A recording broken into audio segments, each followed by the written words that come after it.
Hey guys, it's Dave Dean here. Just doing another quick video. This one's on the Topian D10S. As I got a chance, I got probably, I don't know, 4 or 5 days of listening through the analog outputs on this thing. So I actually listened to it at home on my desktop, on my system that I have on my computer there. And I listened to it through my home theater system, going through the analog. Actually, I listened to all the inputs this time around, through the analog and the digital inputs. And in the car, I was mainly listening to it through the analog inputs this time, because when I did the review on it, I had, I can't remember, it was like over a week of listening to music through the Toslink, the optical Toslink out on it, as well as the Coaxial. I'd say probably it was like 75% listening to music through the Coaxial digital and 25% listening to the Toslink, and they both sounded pretty much almost identical. I couldn't hear really any differences either way I went out of it. But for the most part, I used Coaxial digital because it's easy. It was easier for me to change the cord on here because I already have that running back here, where I had to actually run a separate cord for that one.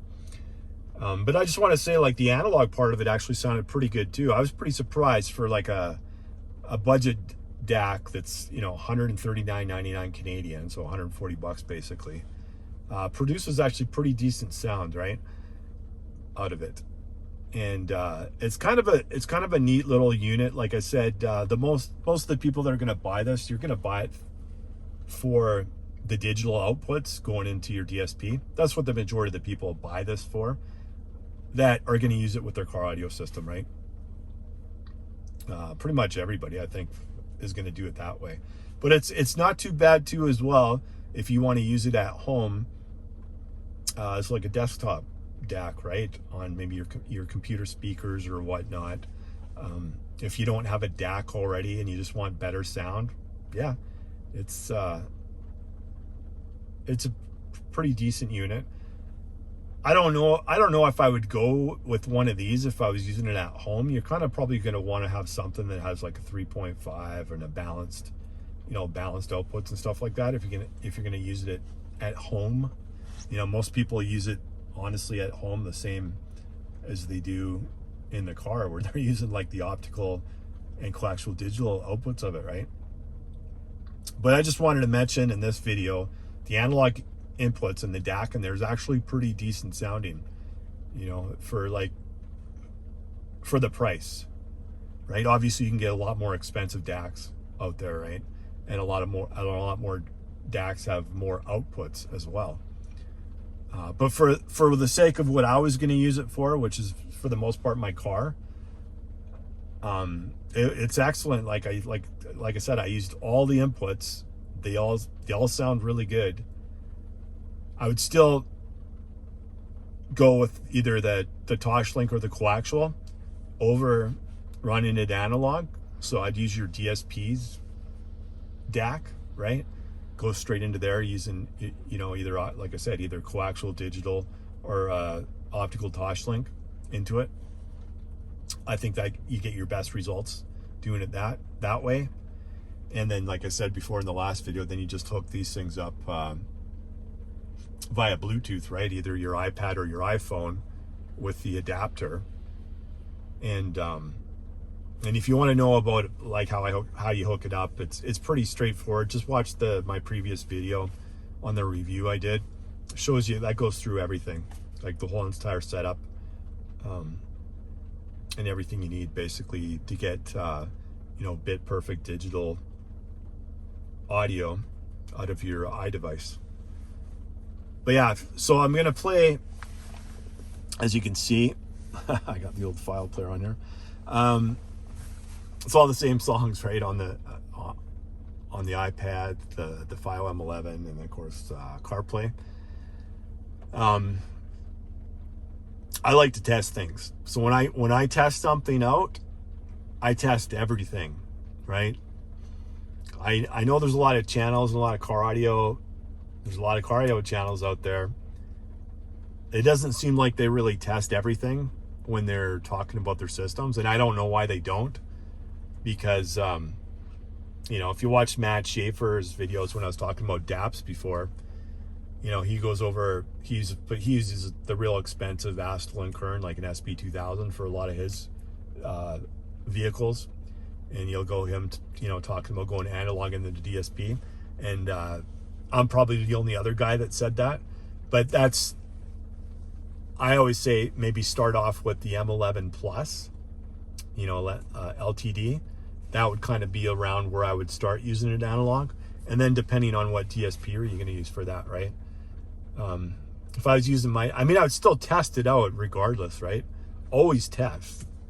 Doesn't matter if so-and-so says this is better or that's better, still test, because I see a lot of the guys, they go to the forums, right? I seen one of these guys in particular, he said he watched a video. He was asking what's the best way to run his, he just finished buying a FiO M11 Plus because he obviously watched my video, right? One of the videos I did where I said, if you got this or higher, run analog into your DSP, right? And I think he asked one of the questions on my video too. I think he had like a JL, the JL, what was it, the VXIs or whatever they are. And I basically told him for that one, well, I would run analog, right? Because the specs are better on the FiO M11 Plus than they are on the JL VXI amplifiers. And but I said do both too, right? I said you can, because on there I think you can only run optical into it as well. For it doesn't have a coaxial digital. It might, but I'm pretty sure they don't when I was looking at them. And I think you can only run one or the other too on that one in particular. So, but yeah, so don't always go on what somebody says. Test it. Even if I say something, go test it, right? It doesn't cost much more if you're you know, on those, like, just RCA cables in the back for the topping, right? And then for the FiO, it's basically a 3.5 to RCA connection. You know what I mean? They're nothing. Even, and I buy like all AudioQuest cables, so even if it's just like a basic AudioQuest cable, they're not super expensive. And I mean, if you're spending like a FiO M11 Plus, if you're spending $1,000 on that, it's another $100 or whatever, that much to spend on like another cord. They're not even that expensive anyways, even the AudioQuest stuff. If you go with their Everest cables, they're not that, you're not spending over $100 on those things, and especially if they're shorter cables. But yeah, test things, right? I do the videos and I do the tests myself, and basically so you don't have to do the test. But everybody's got different ears. You might think something sounds better. Maybe you think the analog on here sounds better than going coaxial digital or optical Toslink into your DSP. Who knows, right? You might like that sound quality. And that's what it comes down to anyways. What do you prefer? And how are you ever going to know? I you know, for me, myself, if I go and buy something, I want to test everything on it, because what was the purpose of me buying it? Just to use one output on it? No, I want to test everything that's on there available so I can make up my decision of what I think sounds better. So for me, if I was going to buy it, well, I already have this, but if you were thinking about buying this for your car, for me, first and foremost, I would use coaxial digital. Like, I'll probably keep this in the chain in my car, maybe not. I don't know if I want all these cords plus the FiO and everything on here. It's a nice clean system when I just have the FiO in here. But that being said, I kind of like Apple Music now, right? Now that they have like the lossless, right? And since they put that out, I kind of like it. It's cheaper than Tidal, because before I was huge on Tidal. You know what I mean? Like, that was my favorite streaming platform, is Tidal, right? But it's like pretty much double the price of Apple Music, and the catalog's not as big. So to me, I'm probably gonna just keep this in my glove box, and if I feel like listening to Apple Music or whatnot, then I'll bring this out. Once I get my FiO either the M17, probably the M17. If I don't get the M17, then definitely the M11 Plus, unless they sell out of those, which they probably will. But if they don't, it's one of those two, right? Or maybe they bring out a new DAP at some point in time. in between those two DAPs, who knows. But it's more because they have Apple Music on it is why I would get that. So if I got that, then I might not use that setup anymore. We'll have to see. I would test it out to see which one I like better, and I'll keep it. I could care less if this was like $140 or $1,400 or $14,000, right? It's what it sounds like. It sounds pretty good, but like I said in the last video when I did the review, you would, and you're running into your DSP, you're gonna have to make some adjustments on your DSP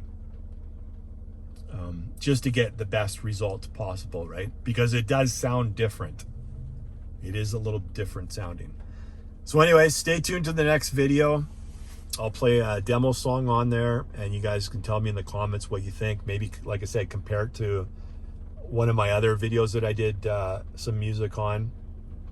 Maybe I'll do 2 videos. I'll do this video, and then I'll do another video where I've played the exact same song as I've had before when I ran it through my file, and then you guys can see. It's going to be, like I said, difficult to hear the difference through YouTube anyways, but we'll do it. It's just for fun anyways, that part of it. So anyways, guys, I'll be doing a lot more different reviews. I might be reviewing a couple of the file players, some of their newer players, not the DAPs, but the actual DACs that are going to be coming out shortly. I think there's 1 or 2 that are already out now, and I think they're about 100 Canadian for one of them, and the other one's about 170. One has Bluetooth on it, and the other 2, I think there's 3 of them. So I might be doing some reviews on those ones too, and kind of comparing them to the topping D10S and seeing how they hold up and stack up to that. So stay tuned in the future for those,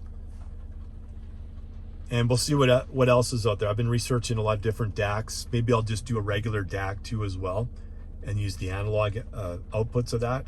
But that would be probably a more higher end DAC, or mid to high end DAC that I would use that for. Because honestly, I don't see the point of running analog on some of these other lower priced DACs. But I'm still going to test them out, and I'll give you my thoughts in the future. So anyways, yeah, tell me what you guys think in the comments below. Is the topping D10S something that you would be interested in adding to your system?